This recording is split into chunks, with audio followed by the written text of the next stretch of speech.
Hello friends, I'm Khushbu Maheshwal. Welcome to our YouTube channel Maheshwal STENO. Today I am going to give you a dictation at 100 words per minute. So get ready, 5 seconds to go.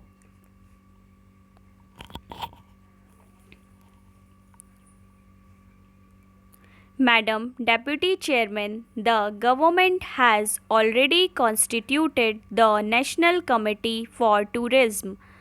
I would take this opportunity to urge upon the government that its recommendations should be given full and quick effect by providing incentives which will develop the tourism industry all over the country.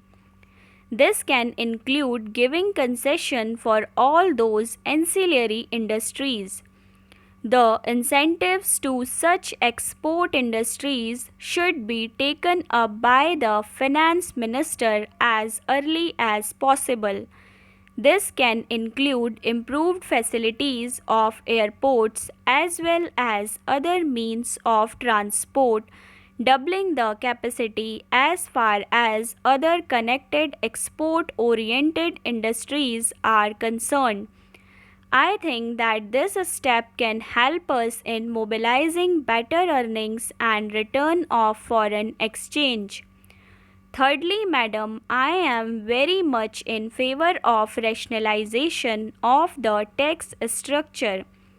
You are aware that there is a very bitter debate going on concerning the tax proposals which have been put forward and passed by us in the form of amendment to tax laws, and I feel that the Honorable Minister would give careful consideration to the criticism and difficulties involved therein.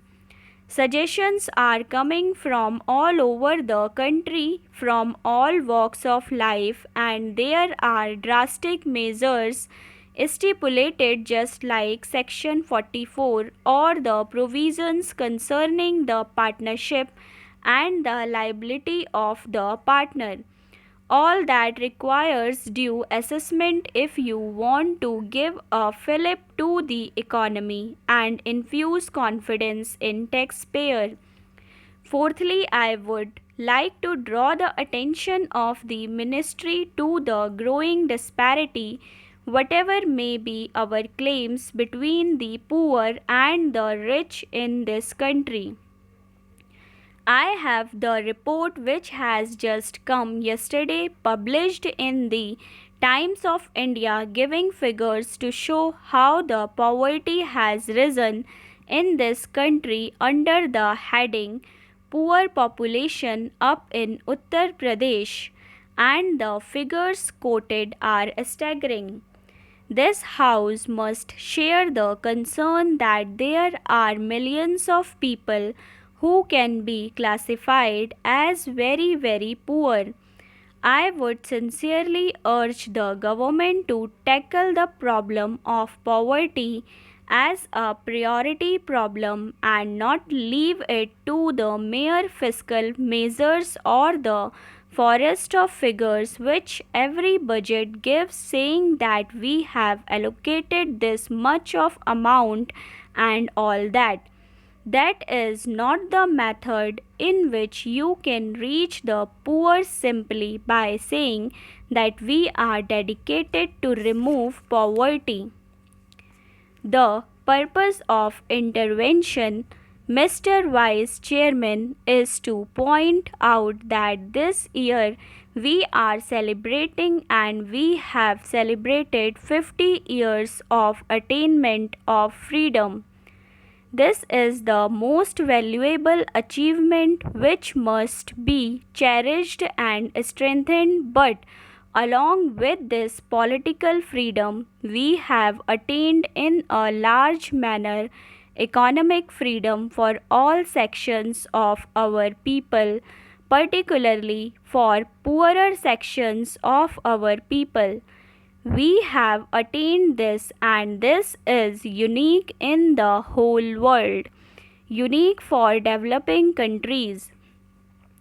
The progress that we have made there has been the parliamentary form of democracy, assuring to every individual the fundamental right, assuring to every individual the fundamental right to send a representative to this august house, the right to debate and the right to dissent, and this is unique in the history of the developing countries, unique in the history of the world as a whole. I would like to give the House some of the economic indicators which will show the progress that we have made in the economic field over the last few decades. The per capita net national product has increased. That is, the net national product has increased by more than 4 times during this period, and this has been done by this government under the Congress policies and with a particularly democratic process throughout, ours being one of the most vibrant parliamentary democracies in the world. Under the leadership of our leaders, who incidentally were their leaders also at some point or the other. I am happy to say this because most of the members of the opposition have been members of the Indian National Congress at some point or the other. The index of industrial production has risen. This has been tremendous progress on the industrial front that we have made in just 5 years. The index of agricultural production, with which many members of the opposition and some of the members of the ruling party are concerned, and rigidly so, has increased too.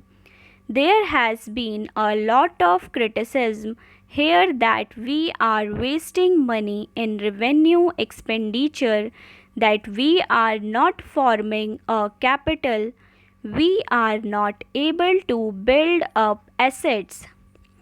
Gross domestic capital formation as percentage of gross domestic product has increased from 10 in 1950 to 23 till date. This shows that there is a constant progress in our industrial sector and our agricultural sector. So friends, don't forget to like, share and subscribe my channel for more related videos.